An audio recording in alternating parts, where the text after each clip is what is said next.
నామానికి మరొకసారి స్థుతులు స్తోత్రాలు చెల్లిస్తున్నాం. అల్పమైన నన్ను మమ్మల్ని అందరినీ ప్రేమించి నీ కృపలను మమ్మల్ని రక్షించినందుకు మీ స్తోత్రాలు చెల్లిస్తున్నాం. ఈ 2026 సంవత్సరంలో ఈ మొట్టమొదటి నెలలో నాయన 7వ తారీఖున ఈ ప్రాంతాన్ని ప్రేమించి ఇక్కడ నాయన స్వార్థకుడికి జరుపుకోవటానికి అయా మరి సంఘముగా సేవకులుగా నాయన అందరూ కలిసి ప్రార్థించి ఎదురు చూసి నిరీక్షించిన రీతిలో నాయన ఈ కూడికలో ప్రభువా మమ్మల్ని అందరినీ ప్రవేశపెట్టినందుకు నీకు స్తోత్రాలు చెల్లిస్తున్నాం.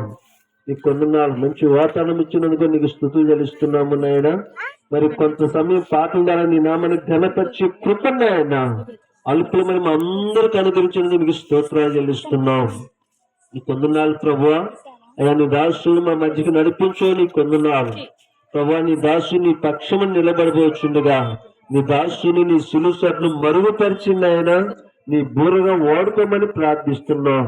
నాకు మాకు అందరికి కావలసిన శాస్త్రమైన వర్తమానాన్ని ప్రభువా నీ దాసు నోట వచ్చి నువ్వు మాట్లాడుతుండగా మేమందరం శ్రద్ధగా నీ మాటలు వినిన్నాయన్న వాక్యాసరంగా జీవించే జీవితాలున్నాయన్న మాకందరికి అనుగ్రహించమని ప్రార్థిస్తున్నాం.